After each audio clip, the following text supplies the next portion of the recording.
حجاج بن یوسف اہل علم واقف ہیں اس کے کارناموں سے بھی اور اس کے ظلم سے بھی. ظلم انتہا کا کی ہے لیکن کارنامے بھی بڑے ہیں، جن کارناموں میں سے ایک کارنامہ یہ قرآن پاک کے اعراب ہیں. زبریں، زیریں، پیشیں، شدیں، مندیں، تنوین، یہ سب کچھ یہ حجاج بن یوسف نے لگایا تھا. اور اسی کی وجہ سے یہ عجمی لوگ جو عربی نہیں ہے، ہم لوگ قرآن کو پڑھ سکتے ہیں.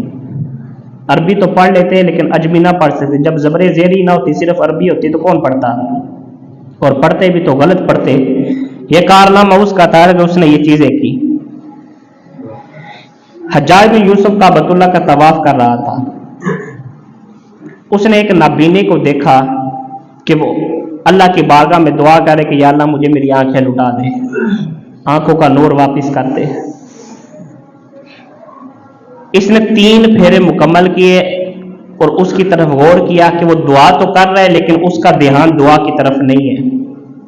جو مانگ رہا ہے وہ مانگ تو رہا ہے، زبان سے مانگ رہا ہے، دل سے نہیں مانگ رہا.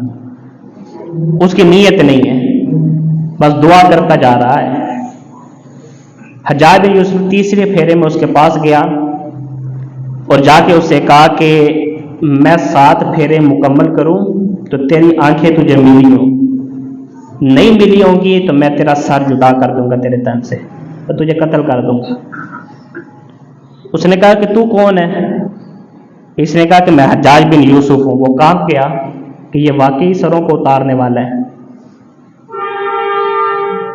اس نے اب اللہ کی بارگاہ میں دعا کی، یا اللہ اب مجھے آنکھیں لٹا دے، اگر تو نے مجھے آنکھیں نہ دی نا تو میں گردن سے بھی جاؤں گا، یہ تو مجھے قتل کر دے گا. اب اس کا دھیان دعا کی طرف ہوا. جب حجاج بن یوسف کے 7 پھیرے مکمل ہوئے تو اس کو آنکھیں مل چکی تھی. اور یہ سچی روایت ہے، یہ بات ہے کہ جب آپ کا دل نہیں ہے دعا میں لگا ہوا، آپ اللہ سے مانگ رہے ہیں لیکن مانگنا چاہتے بھی نہیں ہیں، آپ کی توجہ ہی نہیں ہے اس طرف. کبھی کبھی آپ نماز پڑھیں، ہر نماز کے لیے تازہ وضو کریں اور پھر نماز ادا کریں تو ادا کرنے کا مزہ اور ہے.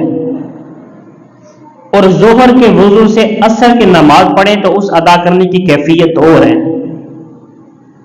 حضرت علی رضی اللہ تعالیٰ عنہ کا یہ معمول ہوتا تھا، وہ اللہ کی بارگاہ میں دعا کرتے تھے. پوچھا گیا کہ آپ کیا چیز پسند کرتے ہیں؟ وہ کہتے ہیں میں رب کی بارگاہ میں ایک دعا کرتا ہوں کہ سردی کی سرد راتوں کے اندر میں ٹھنڈے پانی سے وضو کر کے اللہ کی بارگاہ میں سحری کے وقت تہجد کو ادا کروں.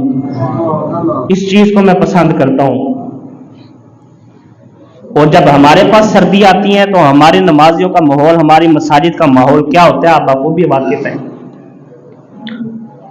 اللہ کی بارگاہ میں دعا کرو تو اللہ تعالیٰ عطا کرتا ہے، اور دعا کرنے کی کوئی لمٹ نہیں ہے، کوئی وقت مقرر نہیں ہے. قرآن کا مطلق فیصلہ ہے کہ جب بھی تم دعا کرو گے میں تمہیں عطا کروں گا، میں تمہاری دعا کو قبول کروں گا.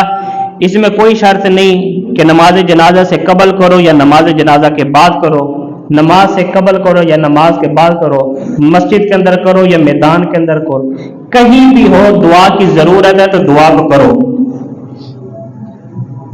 اور یہ نماز جنازہ کے حوالے سے اعتراض کہ نماز جنازہ کے بعد دعا نہیں. اذا صلیتم علی المیت، جب تم نماز ادا کر دو میت کی تو اس کے بعد کیا کرو؟ فدعاء للمیت، تم میت کے لیے دعا کرو.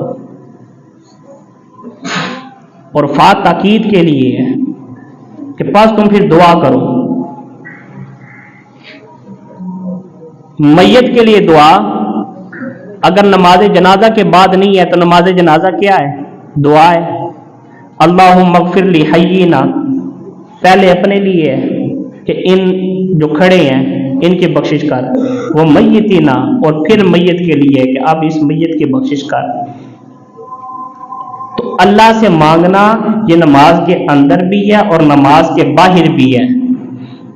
اور اسی وجہ سے نبی کریم صلی اللہ علیہ وآلہ وسلم نے، ہم لوگوں سے مانگتے ہیں، اوروں سے مانگے اور اللہ سے مانگنے میں فرق ہے.